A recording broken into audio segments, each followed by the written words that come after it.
The books of 1st and 2nd Samuel. They're two separate books in our modern Bibles, but that division is due simply to scroll length. It was originally written as one coherent story. We're just going to cover the book of 1 Samuel in this video. So after Israel was rescued from slavery in Egypt, they made a covenant with God at Mount Sinai and eventually came into the Promised Land. And there, Israel was supposed to be faithful to God and obey the covenant commands.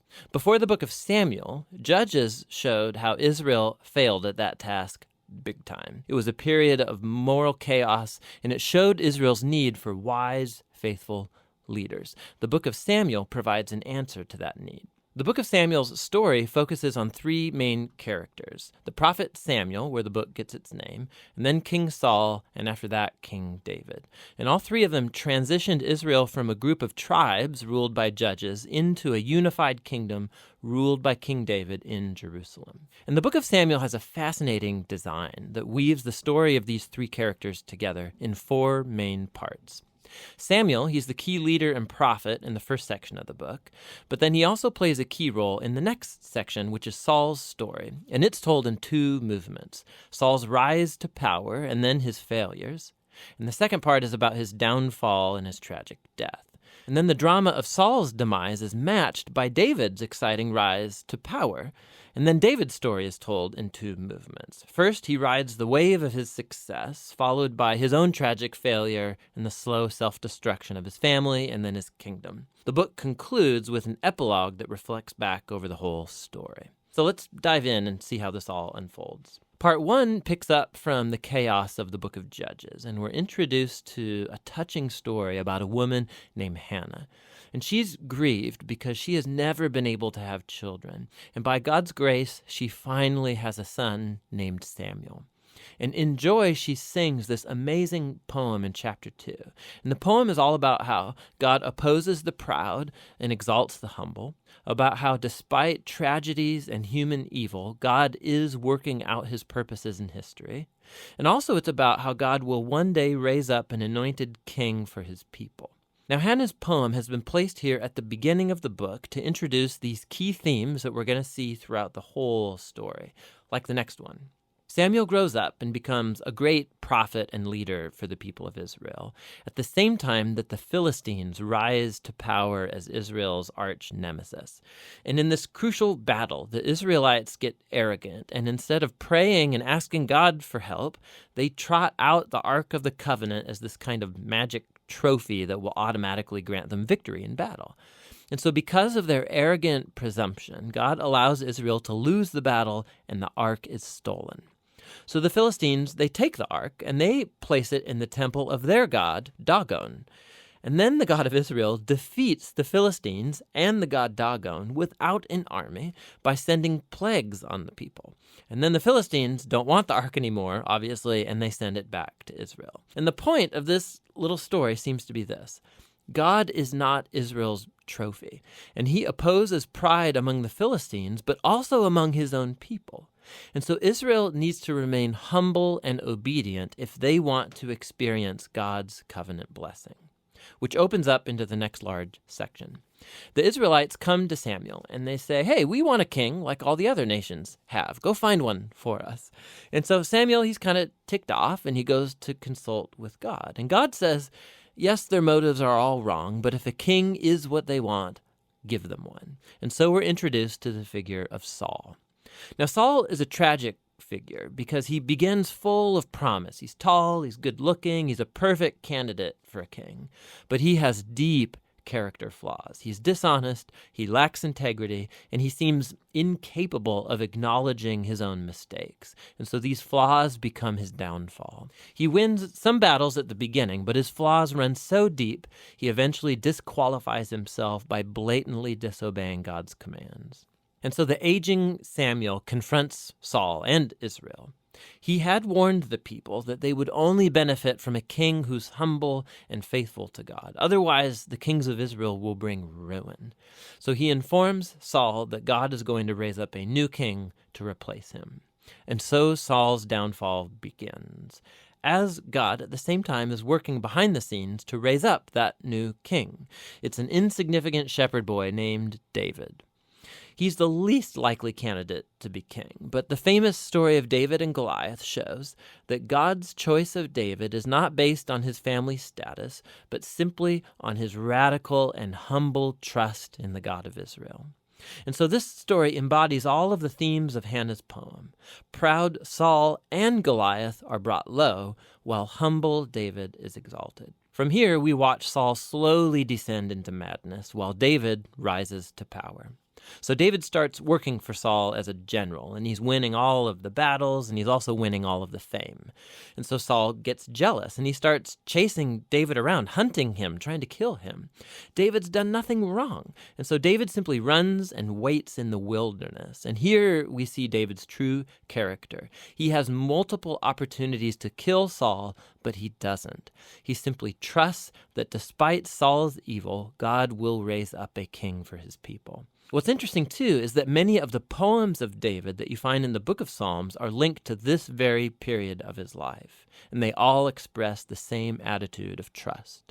And so this section of the book ends with Saul coming to a grisly death after losing a battle with the Philistines. 1 Samuel tells some of the most intricate, well-told stories you find anywhere in the Bible, and the characters Saul and David, they're portrayed very realistically. And the author's putting them forward as character studies so that you can find yourself in them. So in Saul's story, we see a warning. It's crucial that we reflect on our own character flaws and how they harm us and other people. And with God's help, we need to humble ourselves and deal with our dark side so that Saul's story doesn't become ours. David, on the other hand, is presented as an example of patience and trust in God's timing in our lives. And so he's running in the wilderness, being chased by Saul. David had every reason to think that God had abandoned him, but that's not what he thinks. And so David's story encourages us to trust that despite human evil, God is working out his purposes to oppose the proud and to exalt the humble. And that's what 1 Samuel is all about. 1 Samuel 1. There was a certain man of Ramathaim Zophim, of the hill country of Ephraim, whose name was Elkanah the son of Jeroham, son of Elihu, son of Tohu, son of Zuph, an Ephrathite. He had 2 wives. The name of the one was Hannah, and the name of the other Peninnah. And Peninnah had children, but Hannah had no children. Now this man used to go up year by year from his city to worship and to sacrifice to the Lord of hosts at Shiloh, where the 2 sons of Eli, Hophni and Phinehas, were priests of the Lord. On the day when Elkanah sacrificed, he would give portions to Peninnah his wife, and to all her sons and daughters. But to Hannah he gave a double portion, because he loved her, though the Lord had closed her womb. And her rival used to provoke her grievously to irritate her, because the Lord had closed her womb. So it went on year by year. As often as she went up to the house of the Lord, she used to provoke her. Therefore Hannah wept and would not eat. And Elkanah, her husband, said to her, Hannah, why do you weep? And why do you not eat? And why is your heart sad? Am I not more to you than 10 sons? After they had eaten and drunk in Shiloh, Hannah rose. Now Eli the priest was sitting on the seat beside the doorpost of the temple of the Lord. She was deeply distressed, and prayed to the Lord, and wept bitterly. And she vowed a vow, and said, O Lord of hosts, if you will indeed look on the affliction of your servant, and remember me, and not forget your servant, but will give to your servant a son, then I will give him to the Lord all the days of his life, and no razor shall touch his head. As she continued praying before the Lord, Eli observed her mouth. Hannah was speaking in her heart, only her lips moved, and her voice was not heard. Therefore Eli took her to be a drunken woman, and Eli said to her, How long will you go on being drunk? Put your wine away from you. But Hannah answered, No, my lord, I am a woman troubled in spirit. I have drunk neither wine nor strong drink, but I have been pouring out my soul before the Lord. Do not regard your servant as a worthless woman, for all along I have been speaking out of my great anxiety and vexation. Then Eli answered, Go in peace. and the God of Israel grant your petition that you have made to him." And she said, "Let your servant find favor in your eyes." Then the woman went her way and ate, and her face was no longer sad. They rose early in the morning and worshipped before the Lord. Then they went back to their house at Ramah, and Elkanah knew Hannah his wife, and the Lord remembered her. And in due time Hannah conceived and bore a son, and she called his name Samuel, for she said, "I have asked for him from the Lord." The man Elkanah and all his house went up to offer to the Lord the yearly sacrifice, and to pay his vow. But Hannah did not go up, for she said to her husband, "As soon as the child is weaned, I will bring him, so that he may appear in the presence of the Lord, and dwell there forever." Elkanah her husband said to her, "Do what seems best to you. Wait until you have weaned him. Only may the Lord establish his word." So the woman remained and nursed her son until she weaned him. And when she had weaned him, she took him up with her, along with a 3-year-old bull, an ephah of flour, and a skin of wine, and she brought him to the house of the Lord at Shiloh. And the child was young. Then they slaughtered the bull, and they brought the child to Eli. And she said, "Oh, my Lord, as you live, my Lord, I am the woman who was standing here in your presence praying to the Lord. For this child I prayed, and the Lord has granted me my petition that I made to him. Therefore I have lent him to the Lord. As long as he lives, he is lent to the Lord." and he worshipped the Lord there. 1 Samuel 2. And Hannah prayed and said, "My heart exults in the Lord. My strength is exalted in the Lord. My mouth derides my enemies because I rejoice in your salvation. There is none holy like the Lord. There is none besides you. There is no rock like our God. Talk no more so very proudly. Let not arrogance come from your mouth. For the Lord is a God of knowledge, and by him actions are weighed. The bows of the mighty are broken, but the feeble bind on strength. Those who were full have hired themselves out for bread, but those who were hungry have ceased to hunger. The barren has borne 7, but she who has many children is forlorn. The Lord kills and brings to life. He brings down to Sheol and raises up. The Lord makes poor and makes rich. He brings low and he exalts. He raises up the poor from the dust. He lifts the needy from the ash heap to make them sit with princes and inherit a seat of honor. For the pillars of the earth are the Lord's, and on them he has set the world. He will guard the feet of his faithful ones, but the wicked shall be cut off in darkness, for not by might shall a man prevail. The adversaries of the Lord shall be broken to pieces. Against them he will thunder in heaven. The Lord will judge the ends of the earth. He will give strength to his king and exalt the power of his anointed. Then Elkanah went home to Ramah, and the boy ministered to the Lord in the presence of Eli the priest. Now the sons of Eli were worthless men. They did not know the Lord. The custom of the priests with the people was that when any man offered sacrifice, the priest's servant would come while the meat was boiling, with a 3-pronged fork in his hand, and he would thrust it into the pan or kettle or cauldron or pot. All that the fork brought up, the priest would take for himself. This is what they did at Shiloh to all the Israelites who came there. Moreover, before the fat was burned, the priest's servant would come and say to the man who was sacrificing, "Give meat for the priest to roast, for he will not accept boiled meat from you, but only raw." And if the man said to him, "Let them burn the fat first, and then take as much as you wish," he would say, "No, you must give it now, and if not, I will take it by force." Thus the sin of the young men was very great in the sight of the Lord, for the men treated the offering of the Lord with contempt. Samuel was ministering before the Lord, a boy clothed with a linen ephod. And his mother used to make for him a little robe and take it to him each year when she went up with her husband to offer the yearly sacrifice.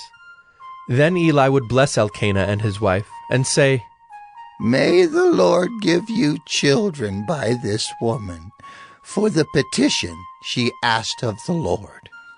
So then they would return to their home. Indeed, the Lord visited Hannah, and she conceived and bore 3 sons and 2 daughters. And the young man Samuel grew in the presence of the Lord. Now Eli was very old, and he kept hearing all that his sons were doing to all Israel, and how they lay with the women who were serving at the entrance to the tent of meeting. And he said to them, Why do you do such things? For I hear of your evil dealings from all the people. No, my sons, it is no good report that I hear the people of the Lord spreading abroad. If someone sins against a man, God will mediate for him. But if someone sins against the Lord, who can intercede for him? But they would not listen to the voice of their father, for it was the will of the Lord to put them to death. Now the young man Samuel continued to grow both in stature and in favor with the Lord, and also with man. And there came a man of God to Eli, and said to him, Thus the Lord has said, Did I indeed reveal myself to the house of your father when they were in Egypt, subject to the house of Pharaoh? Did I choose him out of all the tribes of Israel to be my priest, to go up to my altar, to burn incense, to wear an ephod before me? I gave to the house of your father all my offerings by fire from the people of Israel. Why then do you scorn my sacrifices and my offerings that I commanded, and honor your sons above me by fattening yourselves on the choicest parts of every offering of my people Israel? Therefore the Lord, the God of Israel, declares, I promised that your house and the house of your father should go in and out before me forever. But now, the Lord declares, Far be it from me, for those who honor me I will honor, and those who despise me shall be lightly esteemed. Behold, the days are coming when I will cut off your strength and the strength of your father's house, so that there will not be an old man in your house. Then in distress you will look with envious eye on all the prosperity that shall be bestowed on Israel, and there shall not be an old man in your house forever. The only one of you whom I shall not cut off from my altar shall be spared to weep his eyes out, to grieve his heart, and all the descendants of your house shall die by the sword of men. And this that shall come upon your 2 sons, Hophni and Phinehas, shall be the sign to you. Both of them shall die on the same day. And I will raise up for myself a faithful priest, who shall do according to what is in my heart and in my mind. And I will build him a sure house, and he shall go in and out before my anointed forever. And everyone who is left in your house shall come to implore him for a piece of silver or a loaf of bread, and shall say, Please, put me in one of the priest's places, that I may eat a morsel of bread. 1 Samuel 3. Now the young man Samuel was ministering to the Lord under Eli. And the word of the Lord was rare in those days. There was no frequent vision.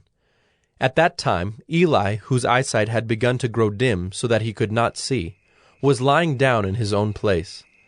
The lamp of God had not yet gone out, and Samuel was lying down in the temple of the Lord, where the ark of God was.